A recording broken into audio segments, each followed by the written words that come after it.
Sama. Assalamualaikum warahmatullahi wabarakatuh. Terima kasih atas waktunya sudah memberikan kepada saya kesempatan untuk mempresentasikan tentang penerapan sistem K3L di usaha cucian motor dan mobil informasi. Mungkin presentasi saya tidak seperti rekan-rekan semuanya yang di PT-PT yang sudah terintegrasi dengan regulasi undang-undang dan perda aturan yang ada. Untuk pengertian K3L di cucian motor dan mobil, pengertian K3L dalam atau KRWAS ya. K3L bertujuan untuk melindungi pekerja dari risiko yang terkait dengan pekerjaan mencuci mobil dan motor. Fokus pada keselamatan, kesehatan, dan perlindungan lingkungan selama proses pencucian. Terus untuk profil perusahaan itu sendiri, nama perusahaannya Dewi Perkenas Tim yang beralamat di Kampung Pilar, RT 1 RW 5, Desa Serang, Kecamatan Cikarang Selatan, Kabupaten Bekasi. Untuk tepatnya di depan kantor Desa Serang. Teleponnya 0819 0960 1717. Terus untuk tentang informasi, jadi usaha ini menyediakan layanan pencucian mobil dan motor yang berkualitas tinggi. Didirikan pada bulan Maret tahun 2020. Kami berkomitmen untuk memberikan layanan terbaik kepada pelanggan dengan menggunakan teknologi modern dan produk yang ramah lingkungan. Dengan pengalaman dan dedikasi, kami berusaha untuk menjaga kendaraan para pelanggan dalam kondisi terbaik. Karena kebersihan untuk kendaraan itu sendiri sangat mempengaruhi terhadap fungsional atau kinerja si mesin itu sendiri. Terus visi dan misi Perkenas Tim ini mempunyai visi menjadi penyedia layanan pencucian mobil dan motor terkemuka yang dikenal karena kualitas layanan dan kepuasan para pelanggan. Misinya menyediakan layanan pencucian mobil yang efisien dan berkualitas, mengutamakan kepuasan pelanggan melalui pelayanan yang ramah dan profesional, berkontribusi pada pelestarian lingkungan dengan menggunakan produk yang ramah lingkungan.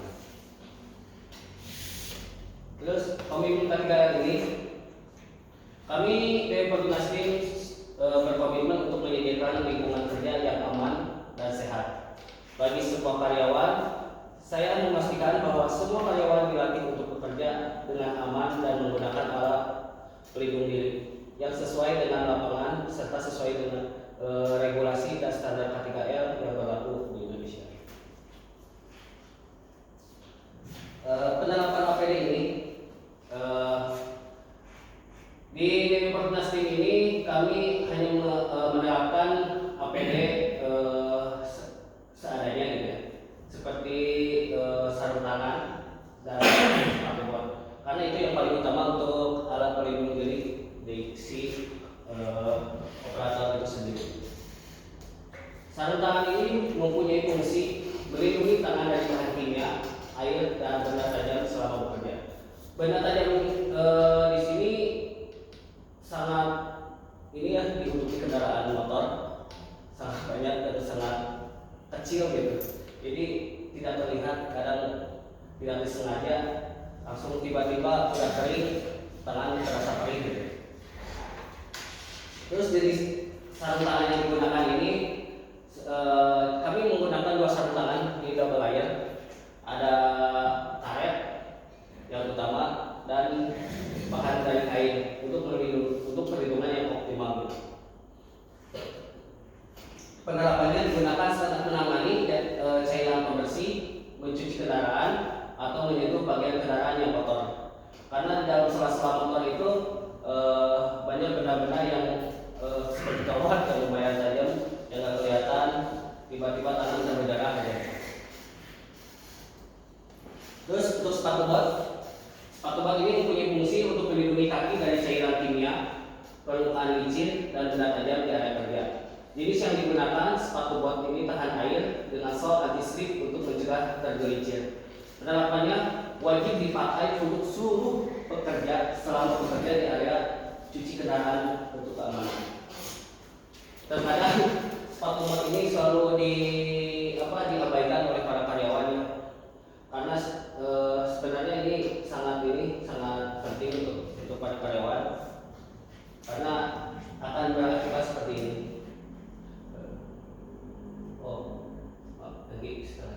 Apa sih manfaat penerapan APD ini?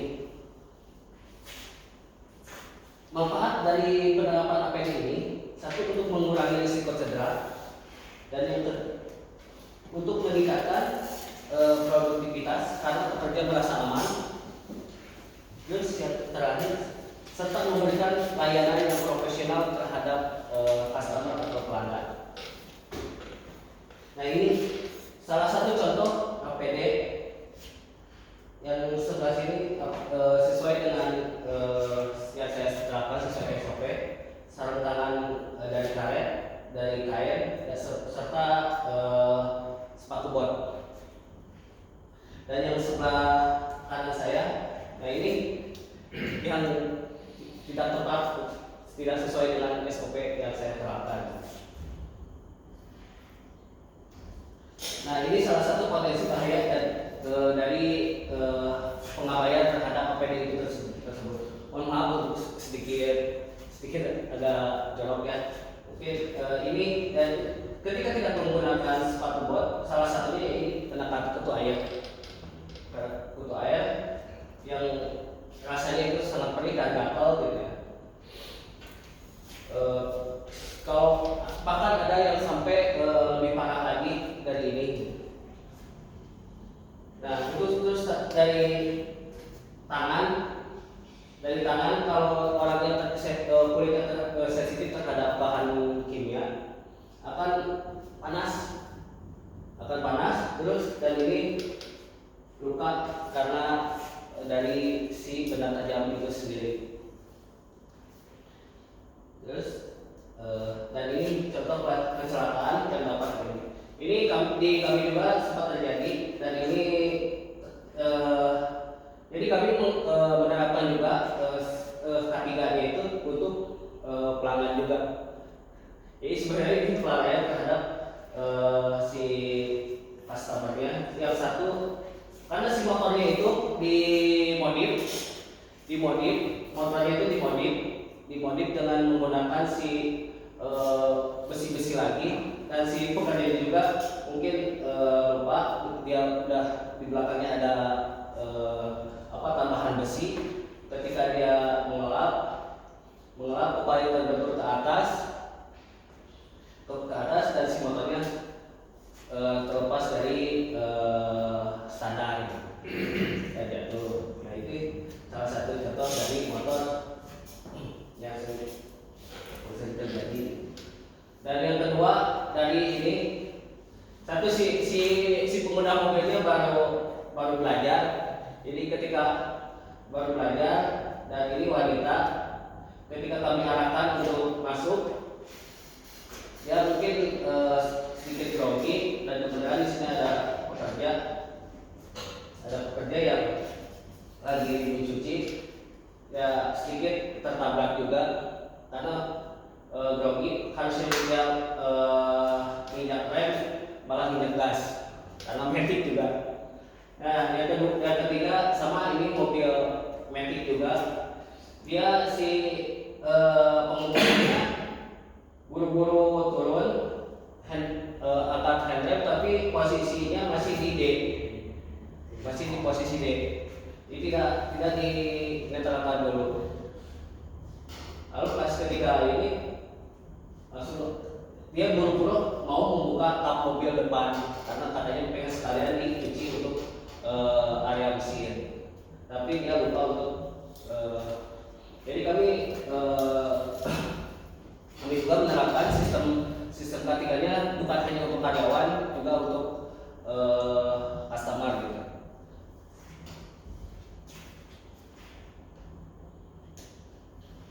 Dan itu kesimpulannya,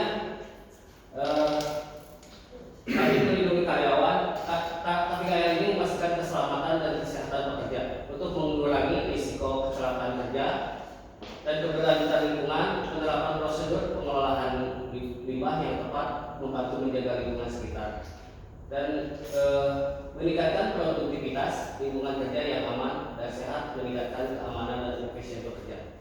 Terus serta menciptakan citra positif. Penerapan K3R ini menunjukkan komitmen perusahaan saya Departemen ini terhadap tanggung jawab sosial dan profesionalisme. Mungkin untuk sarannya untuk diri saya pribadi ya, karena saya yang ini ya, saya selalu mengevaluasi rutin terhadap karyawan-karyawan saya untuk selalu melakukan audit inspeksi K3R secara berkala, memastikan kepatuhan dan mendeteksi potensi risiko lebih awal. Terus meningkatkan fasilitas,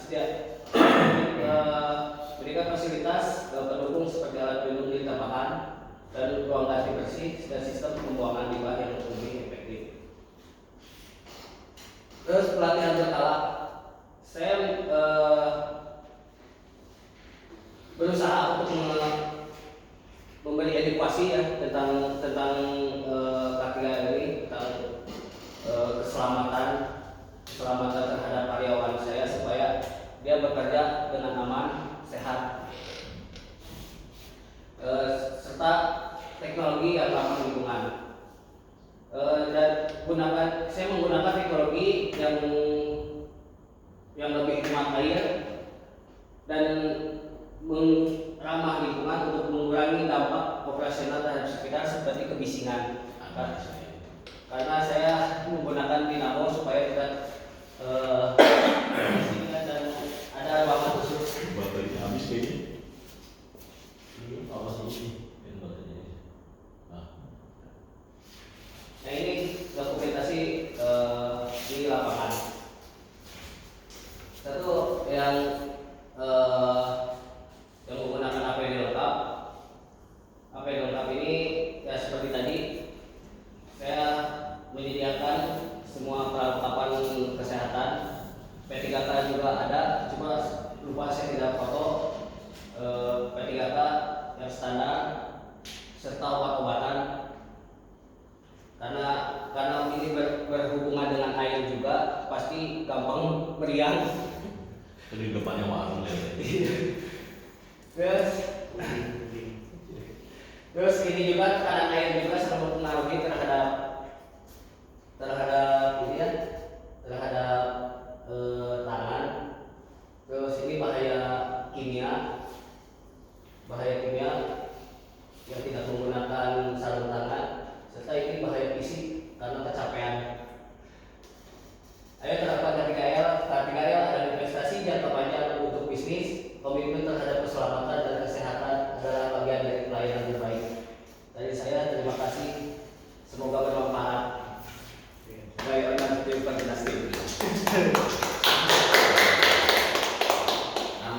silakan jika ada yang mau bertanya, saya persilahkan. Pak Hasan, Ya, Pak Jaja.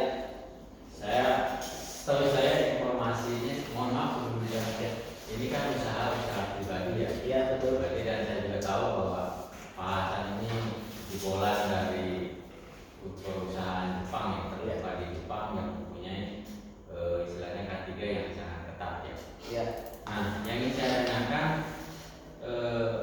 sejauh ini apabila terjadi insiden atau kecelakaan di perusahaan Pak Hasan sendiri ya, ini prosedur atau prosesnya rule apa langkah-langkah yang dilakukan Pak Hasan sendiri sejauh ini seperti apa?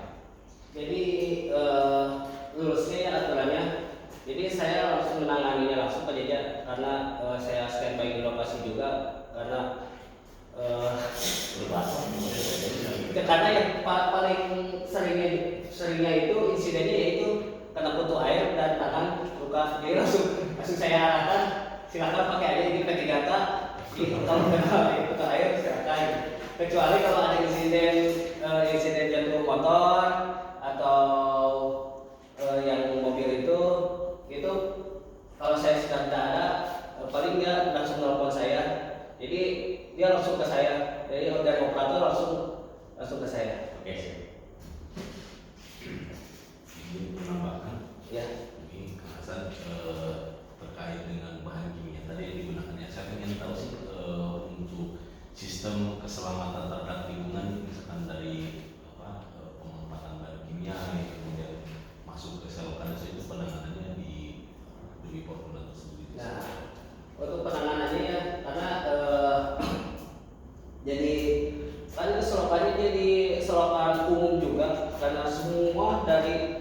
dari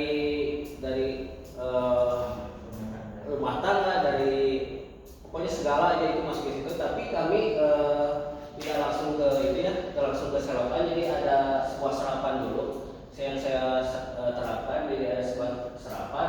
Jadi supaya pas masuk ke selokan itu hanya itu saja. Jadi sampai udah ke bawah. Silakan ada lagi. Pak Amin lagi. Silakan Bapak, tidak ada tambahan. Ini badan hukum usahanya. Oh iya Pak. Jadi karena saya badan hukum usahanya saya belum ini Pak, karena saya cuma saya sebagai insan aja tanpa dengan di atas hitam dan putih gitu Pak. Ya maksudnya kan apakah CV gitu ya, KUB gitu kan. Belum Pak, belum masuk ke CV Pak. Udah kalau belum bisa ketemu Lagi kan bisa. Harus saya soalnya sekarang begini, kalau kita bicara ketiga ya, baiknya sama. Saya juga punya usaha buat PE aja, itu harus berbadan hukum. Kenapa? Untuk bisa dapatin sertifikat BPOM. Ya kan? Nah, kalau kita sudah kita nyaman. Terus kan ada program sertifikat halal gratis itu biasanya dari dinas UMKM dan koperasi. Ya, betul. Ada. Nah, jadi tujuannya apa? Salah satunya biar ya pengembangan usaha sih, ya pengembangan usaha, terus memastikan bahwa usaha kita itu sustain, ya sustain. Sampai sekarang juga saya punya PT juga, ya memang harus ada legalitasnya gitu. Jadi kita berhubungan dengan pihak-pihak yang memang seperti BUMN gitu kan, itu kan juga perlu trust ya. Nah, tujuannya apa? Ini kita bicara jangka panjang, sustainability usaha. Nah, jadi badan hukum itu perlu. Terus ada kita per BPJS-nya pekerjanya Belum Pak. ya kan? Artinya apa? Itu bentuk responsibility kita sebenarnya, ya kan? Nah, yang saya khawatirkan kalau tidak didapatkan BPJS, biayanya lebih besar. In case emergency, biayanya lebih besar.